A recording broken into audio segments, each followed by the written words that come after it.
अस्सलामुअलैकुम। मैं आपको अपने चैनल डेली लाइफ शो में वेलकम करती हूँ। इस वीडियो में मैं आपके साथ शेयर करूँगी पकौड़े आलू और पालक के पकौड़े बनाना। आलू सबसे पहले आप छील के और उनको इस तरह फिंगर चिप्स की तरह काट लें। ज़्यादा मोटे नहीं होने चाहिए, बस दरमियाने इस तरह फिंगर चिप्स की तरह काट लिए।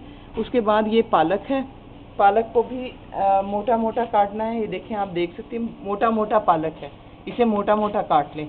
और ये आलू तकरीबन हैं 3 अदद, 3 आलू हैं। इसके अंदर एक छोटी गड्डी या समझ लें 1 पाव पालक की है, ये मैंने इसमें डाल दिया। मोटा मोटा पालक देखें आप कटा इसमें। इसके बाद इसमें मैं डालूँगी नमक। नमक डलेगा इसमें तकरीबन, ये मैंने नमक डाला, नमक 1 चमची जितना डलेगा। और इसके अंदर मिर्च, पकौड़ों में मिर्च ज़रा तेज़ डलेगी तो ये 1 चमची, और इसमें ये तकरीबन 2 चमची मिर्च ही डल गई। और फिर इसके अंदर बेसन डलेगा। बेसन इसके अंदर डलेगा तकरीबन आप डालें इसके अंदर 1 प्याली के जितना बेसन, 1 प्याली, या अगर ज़रूरत पड़े तो मज़ीद डालें 1.5 प्याली जितना बेसन इसमें डाल लें। इसके बाद ये सब चीज़ें हमने डाल ली। इसके बाद इसमें डालूँगी मैं धनिया, साबुत धनिया। इसको मोटा मोटा कूटा,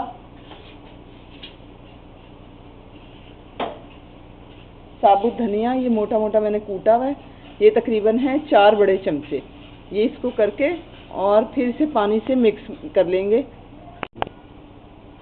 इसमें ये थोड़ा थोड़ा पानी डाल के और इसको मिक्स करना है। इसको ज़्यादा पतला नहीं करना, बस गाढ़ा गाढ़ा मिक्स करना है, ज़्यादा पतला नहीं होना चाहिए ये।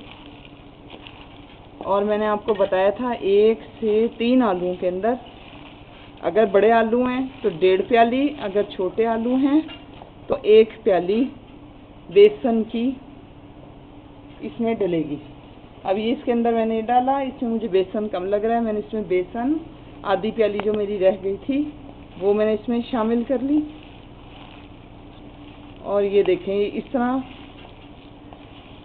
गाढ़ा होना चाहिए, पतला नहीं होना चाहिए। ये देखें इस तरह ये गाढ़ा गाढ़ा बन गया ना, ये बिल्कुल भी पतला नहीं है, ना इसमें बहुत ज़्यादा बेसन डलता है।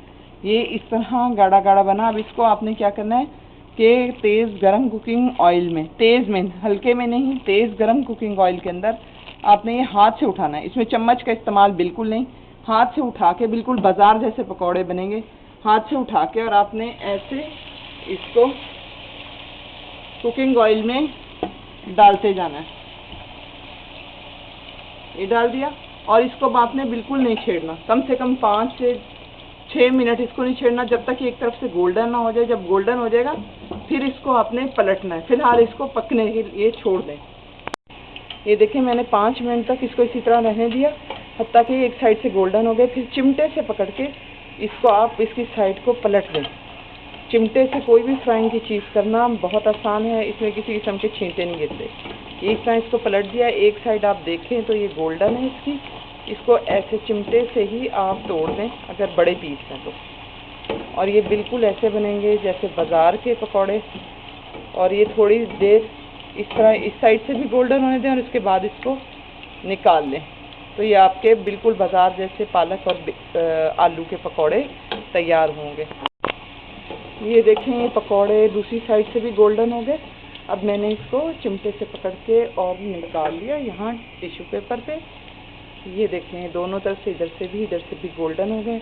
इसको मैं निकालती जाऊंगी और ये पकौड़े बनकर तैयार हो चुके हैं, बिल्कुल बाज़ार जैसे पालक और आलू के पकौड़े, बहुत मज़ेदार होंगे। इसके ऊपर थोड़ा सा चाट मसाला छिड़क लें तो ये आपके ज़बरदस्त पकौड़े तैयार हैं। ये देखिए, ये पकौड़े तैयार हो चुके हैं। अब इसको मैं थोड़ा चाट मसाला छिड़कूंगी। ये पकौड़े सर्विंग के लिए तैयार हैं। इस पर मैंने ये थोड़ा सा चाट मसाला डाल दिया। अब इसको दही या केचप के साथ सर्व करें। और मज़ीद वीडियोस के लिए इसी को वीडियो के कोने पर आपको मेरे चैनल का आइकन नज़र आएगा, उस पर जाएं और मेरे चैनल को सब्सक्राइब करें। मज़ीद वीडियोस को ज़रूर फॉलो करें।